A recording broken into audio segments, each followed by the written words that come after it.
शीत युद्ध के बाद पहली बार अमेरिका और रूस के बीच सीधी जंग का खतरा मंडराने लगा है। अगले 72 घंटे बाद ट्रंप की दी हुई सीज फायर समय सीमा समाप्त हो रही है। रूस पर दबाव बढ़ाने के लिए अमेरिका ने अपनी सबमरीन सीक्रेट लोकेशन पर तैनात कर दी है। दोनों देशों के बीच एटमी मिसाइलों की सीमा तय करने वाली संधि से रूस हट चुका है। अमेरिका की तैनाती को देखते हुए रूस ने यूरोप के खिलाफ एटमी व्यूह तैयार कर लिया है। रिपोर्ट यह भी है कि अमेरिका ने हाइपरसोनिक मिसाइल भी वॉर ड्यूटी पर तैनात कर दी है। ट्रंप का प्लान डार्क ईगल एक्टिवेट हो चुका है। देखिए यूरोप से लेकर एशिया तक कैसे एटमी जंग के समीकरण बन रहे हैं।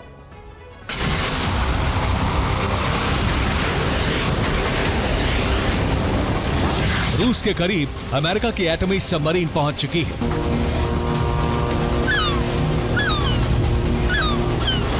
अमेरिकी राष्ट्रपति के विशेष दूत कीथ केलॉग कीव पहुंच चुके हैं। UEM Jaipur is a perfect target for prospective students aspiring for good jobs, good education with future-ready skills. रूस ने यूरोप पर हमले के लिए एटमी बॉम्बर तैयार कर लिए हैं।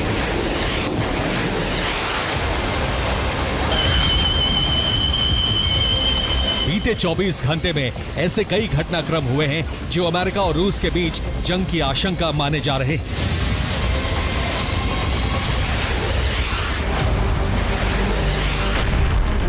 अमेरिका के राष्ट्रपति डोनाल्ड ट्रंप ने रूस के राष्ट्रपति व्लादिमीर पुतिन को 8 अगस्त तक सीज फायर लागू करने की समय सीमा दी थी।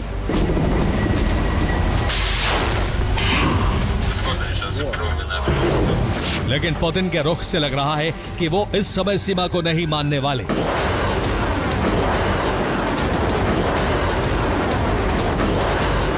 जैसे जैसे वक्त बीत रहा है वैसे वैसे दुनिया के मन में सवाल उठ रहा है कि अगर सीज फायर नहीं हुआ तो क्या होगा।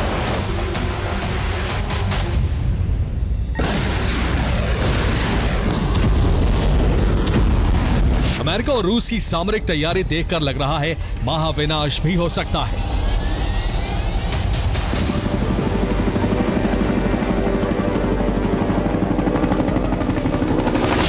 क्योंकि ट्रंप ने एटमी सबमरीन रूस के करीब सीक्रेट लोकेशन पर तैनात कर दी है।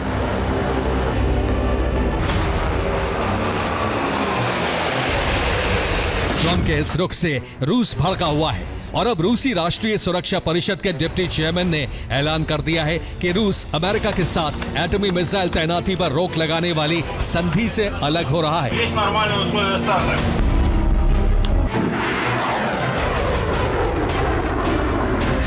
रूस ने कहा है कि वो INF यानी इंटरमीडिएट रेंज न्यूक्लियर फोर्सेस संधि को मानने के लिए बाध्य नहीं है।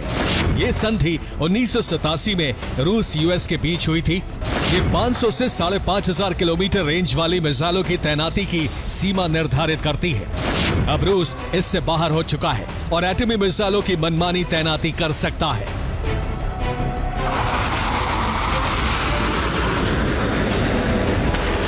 ये सीधे सीधे अमेरिका और यूरोप के लिए खतरा है।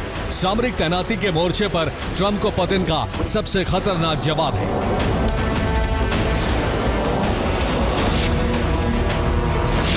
रूस के करीब अमेरिका की सबमरीन मंडरा रही है।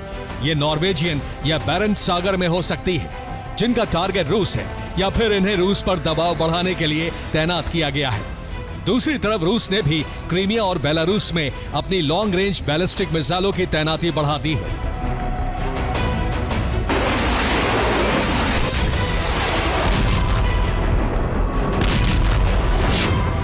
एक तरफ अमेरिका की सबमरीन है और दूसरी तरफ पुतिन की मिसाइल है। यूएस फ्लीट के स्वागत के लिए पुतिन ने मिसाइलें तैनात की हैं और यूरोप पर एटमी व्यूह रचना करने के लिए न्यूक्लियर बॉम्बर तैनात हो चुके हैं।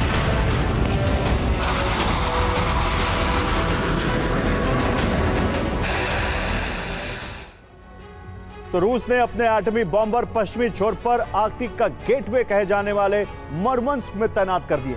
रूस का यह बेस स्वीडन और फिनलैंड के करीब है।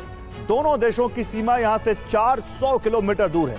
इस बेस पर जनवरी के बाद पहली बार बॉम्बर तैनात किए गए हैं। मुर्मंस्क एयरबेस पर तैनाती का मतलब यूरोप को एटमी चेतावनी है। बेस पर Tu-95MS और Tu-22 एटमी बॉम्बर तैनात किए गए। अब से पहले ये बॉम्बर 95 किलोमीटर पूर्व में ओलेनिया बेस पर तैनात थे। इन सभी बॉम्बर्स पर लॉन्ग रेंज मिसाइलें लोड की गई हैं। अमेरिकी सबमरीन रूस के करीब पहुंचने के बाद यह तैनाती की गई है। इन बॉम्बर्स पर लोड मिसाइलों की रेंज में यूरोप के कई देश आते हैं।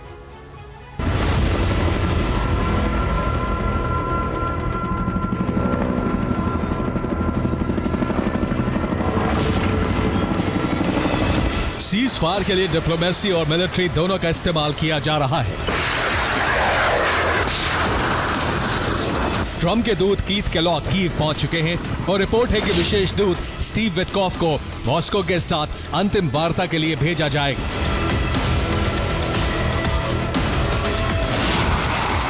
डिप्लोमेसी फेल होती है तो हो सकता है कि मिलिट्री का इस्तेमाल किया जाए। इसीलिए रूस के करीब अमेरिकी सबमरीन भेजी गई है।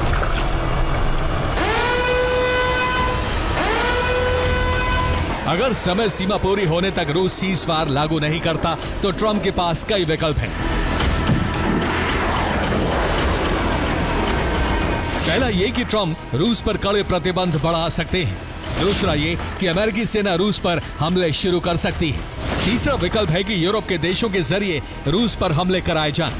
इस जंग के लिए अमेरिकी हथियारों का इस्तेमाल किया जाता रहेगा।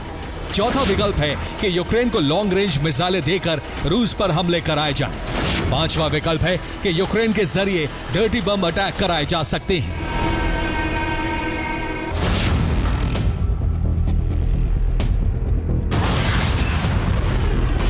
पुतिन कूटनीति के तहत ट्रंप से वार्ता करते रहे और रणनीति के तहत यूक्रेन पर हमले जारी रखे। ट्रंप इससे ठगा हुआ महसूस कर रहे हैं और उनकी पीस मेकर की छवि पर चोट लग रही है।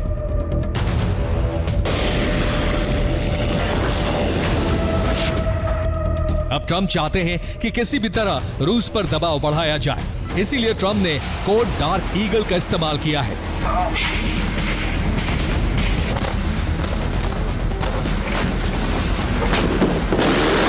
रूस पर दबाव बढ़ाने के लिए ट्रंप ने हाइपरसोनिक मिसाइल को वॉर रेडी कर दिया है। इस मिसाइल का नाम डार्क ईगल है।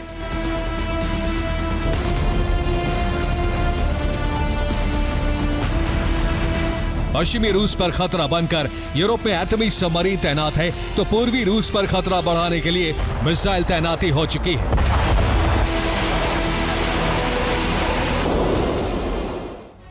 और अमेरिका ने रूस पर दबाव बढ़ाने के लिए यूरोप सहित एशिया और ऑस्ट्रेलिया का सहारा लिया है। ऑस्ट्रेलिया में हाइपरसोनिक मिसाइल डार्क ईगल तैनात की गई है। इस मिसाइल की रेंज 1700 किलोमीटर से ज्यादा बताई गई है। ऑस्ट्रेलिया में तैनाती का मतलब है उत्तरी प्रशांत महासागर पर फोकस करना। इसके साथ ही जापान में बैलिस्टिक मिसाइल तैनात की गई है। यहां से ट्रंप पूर्वी रूस को टारगेट बनाने का प्लान शुरू कर सकते हैं।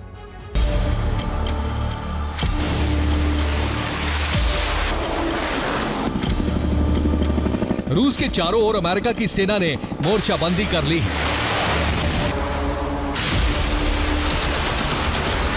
दोनों देशों के बीच एटमी मिसाइलों की तैनाती वाली संधि से रूस बाहर हो चुका है। यूक्रेन सीज फायर को लेकर दोनों देशों के बीच इससे तनावपूर्ण हालात पहले कभी नहीं बने थे। अब 72 घंटे के अंदर तय होगा कि सीज फायर लागू नहीं होता तो ट्रंप का अगला कदम क्या हो सकता है।